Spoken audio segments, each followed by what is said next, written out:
There was a time my dad asked me to stop playing football, stop playing football. There was a time he asked me not to go into football pitch again.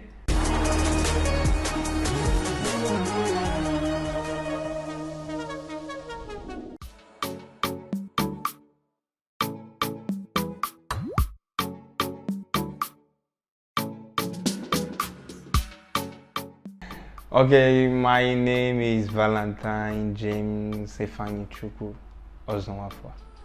I come from Enugu State. I was born in Nsukka. Later on, my family moved to Port Harcourt, where I was brought up. Town precisely, playing street football, #1 field, the police children's school. It was fun. It was fun with my teammates, grassroots coaches. But I'm happy I'm here today. So it has been a process, and I enjoy the process. Oh, good process. And any interesting stories about growing up in Port Harcourt? Yeah. A lot. You know, many persons, when you mention Port Harcourt to Nigeria, they will be thinking, oh, cultism, violence, this. No, but it's not like that. You only decide to do what you want to do. I don't know if you understand. You only belong where you want to belong.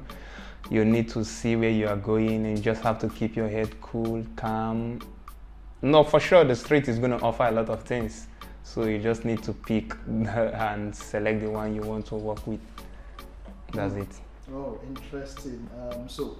What was your childhood like then? You know, growing up, what kind of work did your dad, your mom, what kind of job did they do? I trust you don't want to get me emotional.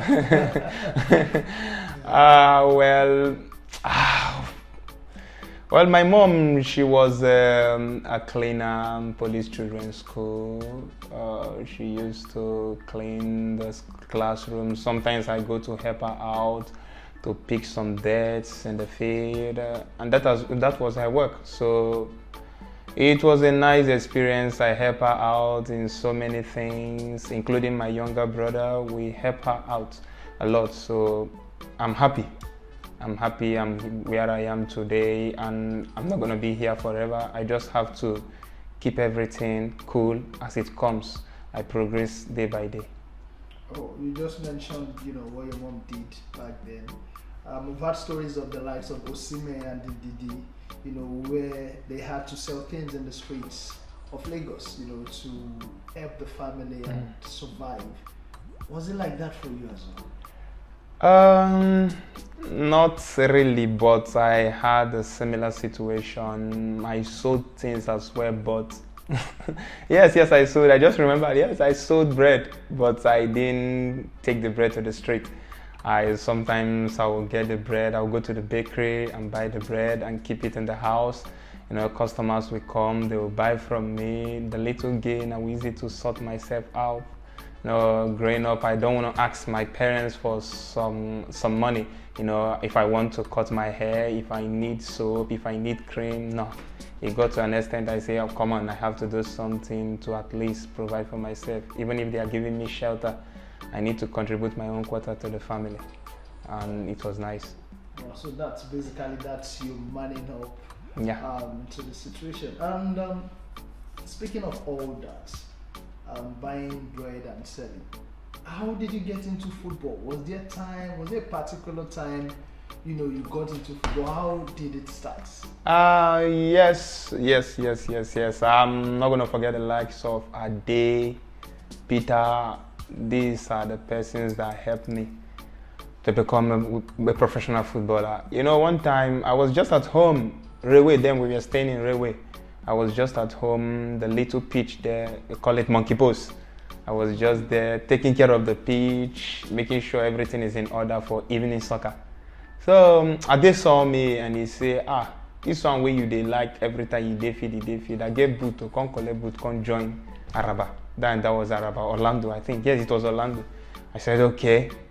So I went to his house, he gave me the boot because he played for, I've forgotten the club, but he was one of the persons I was looking up to then. And Peter also, he played for Sharks Feeders, then Sharks Feeders. He was playing for Sheffield also. So I took the boat, I went to Orlando Football Club, and the owner of the team welcomed me, Mr. Mabaka Martins. That was how I started football gradually. I didn't see the bigger version of it, just a little, but I'm glad I didn't despise the little beginning. Interesting. You're not despising your little beginning. At what point did you realize you could become a professional footballer? Was it when you got to when Ade gave you the boot, or what point is that? Actually, it was when the grassroots team, they employed one particular guy, a coach, Mr. Lucky Batubo. That was when he made me to understand that, Val, this is big. This football is big. You can become anything you wish with this football. He's a graduate. He was attending UST then, but he made me to understand that it must not be the 4 walls of the university that will make you earn your living. You can do this also with football. I said, okay, fine. But it was not easy. I knew very well I was lanky, so thin. So he had to work on me. He devoted his time so much. I bless God for him, and I'm not going to forget. So he had to work on me, a lot of lapses. We had to do extra training stuff. Then I began to realize, oh, Val, this is a big dream. It's bigger than what you've imagined. So you have to take it serious. And I'm so happy for Mr. Lucky Batubo. He changed everything, the whole scenario, everything, the way I see football. He made me to understand football in another aspect. Oh, interesting. And how did you manage to, juggle between football and education then? Quite alright. It wasn't easy. It wasn't easy because I was going to school then, secondary school, and there was a time my dad asked me to stop playing football, stop playing football. There was a time he asked me not to go into football pitch again, not to play football, not to go into the pitch again. So I would take the risks. So I would go to the pitch. Whenever he's coming back from work, I would sneak out, quickly go to the backyard to wash my legs, and he will ask me, where have you been? Where are you coming from? I will lie. I'll tell lies to him, but I'm a Christian. But honestly, I'm a Christian. Then I wasn't a Christian, I was only a churchgoer. So if he had told me that when I become a Christian, I bet you I will obey him. But then I didn't obey him. I don't know the reason. God knows. God allowed things to happen. So but he did that also to my immediate elder brother. He had to stop. And to my younger brother as well, Frank, both of us, we gave him headache. So he gave up. He said, let the will of God be done. All right, boy. Looking back, are you proud of that decision of going against his will? At a point in one's life, you have to beat your chest. You have to take responsibility for your actions. Yes, whatever that happens, if anything bad happens, you don't have to push the blame on anybody. You have to say, I took this decision myself and I'm ready to bear the consequences. So I'm happy and I'm glad. I know quite all right, I'm not there yet. Where I'm looking forward to be. I just want to grow day by day, to improve day by day. But I can boldly say that I am happy and proud that I took that good decision then. All right. Let's talk about how you played at the Brown Ideye Challenge and how it happened. Brown Ideye Challenge. I've heard about that, but I must tell you the truth. I didn't play. Okay. I didn't play. No. Okay. No. So how did you tell us about your journey from Nigeria and how you got to Galatasaray? Wow. An amazing journey. I'm sure you don't want to hear the whole story. Okay. I was in this academy, Orlando Football Academy. Then so many dens, agents, you know what I'm talking about, Nigeria. They will come and say, oh, this boy is good, we'll take you to some place. I went and I'll come back. They will say I'm not good enough. I will go and I will come back, they say I'm not good enough. Or you are too small, you know. What they say, the mentality then. You are too small, you are too lanky, you are too skinny, you cannot play. So I keep encouraging myself. and I thank God so much. I was a Christian then, so the Bible helped me a lot. I keep encouraging myself also in prayer and everything, my siblings, my family as well. And finally, I went to Eimba Football Club. Before then, I had gone to Eimba Football Club, I think 3 times or 4 times, if I'm not mistaken. I came back. I would go and come back, I would go and come back. My teammates, they started questioning me. Oh, in a while, they go come back, they go come back in a while. So till finally. So what's the name of the teammates then? I mean, what's the name of the club then before going to Eimba? Orlando Football Academy. Orlando Football Academy. Yeah. I'll come back. Then finally, I went to Eimba Football Club. I went with them to pre-season camp. I think that was in Calabar. Okay, fine. They say, okay, well, we're gonna keep him this season. Let's see what he will offer this season. But the said season, I wasn't registered. I was just there. Yes, they were paying me, but I was just there training with them, having understanding of the game, so many things. I met a lot of senior players, not to forget Fatah Dauda, the former goalkeeper of the Black Stars, and Theophilus Afelokai, Ifeanyi Emena. He was my roommate. He was top defender in the Nigeria Professional Football League. I know him very well. So he used to tell me so many things. You're just starting, calm down. You don't know where God will take you tomorrow. You just have to be determined, focused. I think back then we were like 4 younger players, Maxwell Efiomiko Wemudom and Emeka Obioma. So then they registered 3 of them. I wasn't registered. But I didn't give up. I was just going to the stadium, training, practicing every day, hoping that one day the stars will shine. That's my hope, and hope never dies. That's it. So it was then that the coach Eimba brought in a new coach, Mr. Paul Aibogun. I brought in a new coach, and he saw how I was working, how I was dedicated to the football and every other thing. Then they gave him the job at the under 20, the Flying Eagles. They gave him the job, so he invited me. He said, "Okay, come and try. Let's see what you've got." So when I went there, I went to the under 20 camp. I was seeing players from Plateau United, from MFM, from Kwara United. They were all playing. Okay, I was coming from Eimba, fine, big name, but I wasn't playing. I wasn't even known. I wasn't even recognized in Nigeria. So during the weekend, they would all go to their various clubs to represent them. I would just sit there. Man, when they no register, they come out. So I would just sit there. So time goes on, we played qualifiers, we played friendly games, and Mr. Paul Aibogun helping me also, giving me the chance, and I took the opportunity. After that, we played the Wafu Cup. That was in Togo, yes. We played the Wafu Cup. After the Wafu Cup, it was time for the Nations Cup. After the Nations Cup, I was selected among the best 11. After the selection, that was where I caught the attention of Galatasaray, if I'm not mistaken. So before even the World Cup, Poland, before we went to the World Cup, I have gone to Turkey.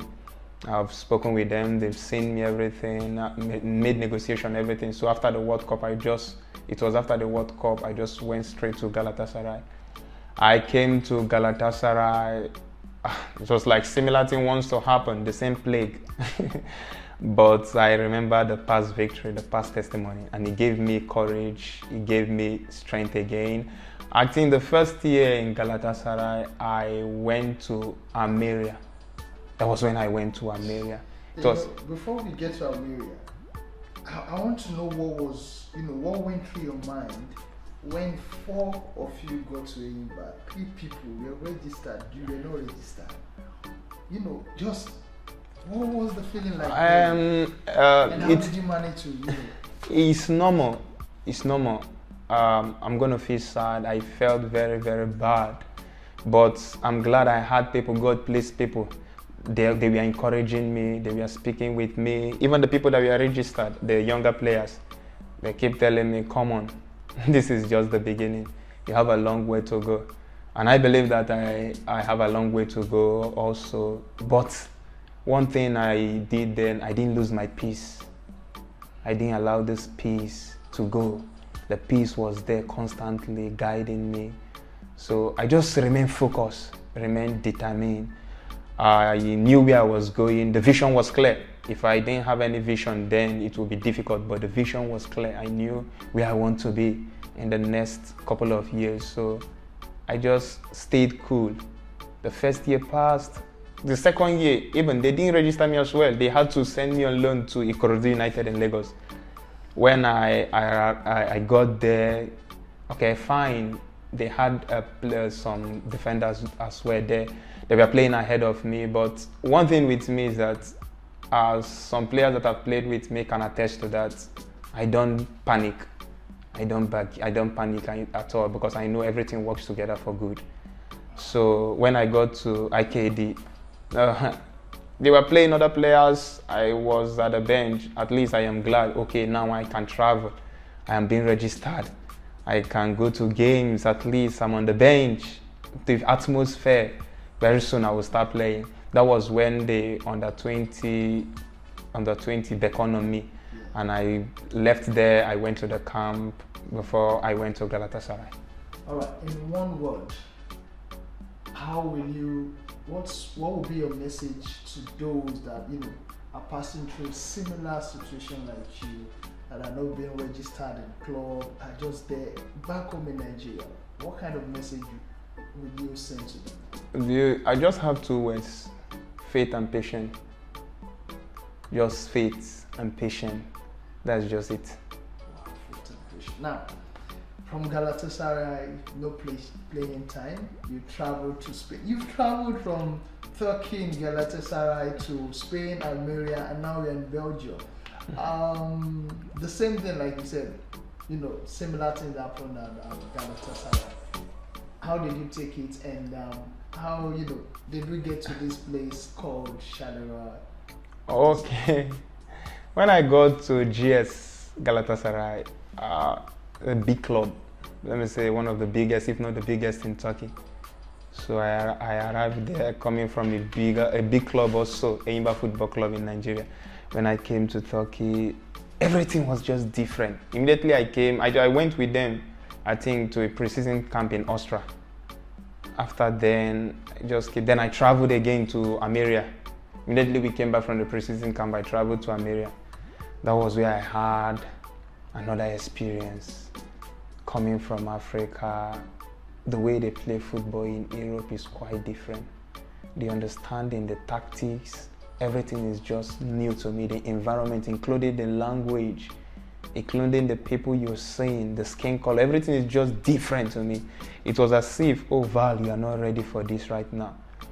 But as God may have it, I had some friends there. Apia, he's still there, and Kaptoum, a Cameroonian, he came into the team during the January transfer then. So they helped me a lot. So I got acquainted with them, and even if I wasn't speaking the language then, so I understand a little Spanish when you speak. I was there. I think I played only 4 games, if I'm not mistaken. I played 4 games in Almeria. Then I came back to Turkey. I came back to Galatasaray. I stayed there the first 6 months. I wasn't registered as well. In Galatasaray, I wasn't registered. I was just training. I think my friends, the bigger players, can attest to that, Henry and Etebo. I was just training, keep working, faith and patience. Because I saw the vision. I knew where I was going. So I kept my head cool. I was working, not until January. So they had something happened in the team. They had to register me. Say, okay, come. The coach say, okay, come. We're not going to get any central defender. You've been working. You've proven yourself over the past few months. So come, we're going to give it a try. I was glad. I was thinking maybe finally the sun wants to rise again. So then they registered me. I think that was in January. I played my first official game for GS. I've forgotten the team. We won 6-0. I came in as a substitute defensive midfield. I played after the game. I didn't play again. Something happened in Galatasaray of which I don't want to talk about. I don't want to talk about it. I don't know if I'm strong enough to bear it for now. I'm not strong enough for now. Maybe some other time I'm going to talk about it, but for now I don't want to talk about it. Then the season finished, playing just 6 minutes, 8 minutes, yes, 8 minutes. I was thinking, wow, Val, what is this? Faith and patience again. I knew someday it's going to work. I knew someday it's going to click. I just know someday the Almighty will remember me. So I kept my head cool. When I came back, then I was invited to the national team. We had a friendly game against Cameroon. That was the first time I put on the national team shirt against Cameroon. I came in as a substitute for Trost Ekong. He was injured the first game. And the second game I started, I played 90 minutes. I played with Awaziem, Chidoziem. I played with him 90 minutes. I was so glad putting on the national team jersey. Over 200 million people there. They just want this opportunity. So I thank God for that. Then I returned back to GS Galatasaray. And after everything, the preseason, everything, they'll say, okay, fine, you have to go on loan. There's no space for you. I say, okay, fine, no problem. Even if there's no space for me, even a manger is a space for our Lord. So was a space for Jesus. So I say, okay, no problem. Wherever I go, I just believe my quality. I believe everything. I know what God has deposited in me. So just for me to remain calm. In all this, I can assure you I didn't lose my peace. I didn't lose my head. Not to talk of that I'm staying alone after training, so many thoughts, so many things, you're not playing this. They keep asking me, especially some friends will call, why are you not playing? What's this? What is happening? This. They show concern. They don't know that it's affecting me as well. So I don't blame them for that, but they're only showing that they love me. They want to see me. And when I came to Shaloa, I was thinking, oh, maybe this is it. For the first 4 months, I didn't play. Not that I was on the bench, I didn't even dress. I was outside. I didn't play. So after that, I was angry. What is happening? Is it that I'm not putting efforts? Okay, fine. People are telling me you are putting effort, you are working. Just be patient. Faith and patience again. I say till when? I spoke with one of my friends, JC Sekedika. We played in GS Galatasaray together. He was here in Belgium, Leuven, yeah. But we talk every day. He was encouraging me, giving me strength, boosting me up every day. So not until January this year, when we went to pre-season camp in Turkey, Belik. After that, the coach spoke with me. He said, okay, fine. I'm going to give you a chance. Just work hard. I said, okay, no problem. If it is to work, I'm not scared of working. I know where I'm coming from. Yes, I'm not scared of working. I said, okay, fine, coach, I'm going to work. When we came back from the pre-season camp, I tested positive to COVID. It was an eclipse in noonday. That setback. Yeah. I was asking myself, what is this? And he's going to start using the same set of people. And we played against Antwerp. We lost the game. I was watching from my house. I didn't travel. We lost the game 3-0, if I'm not mistaken. So after the COVID, I came back immediately. I was so shocked he put me in the team. First 11. I can tell you, after that match against Ghent, yeah, I didn't go out of the team again till date. Wow.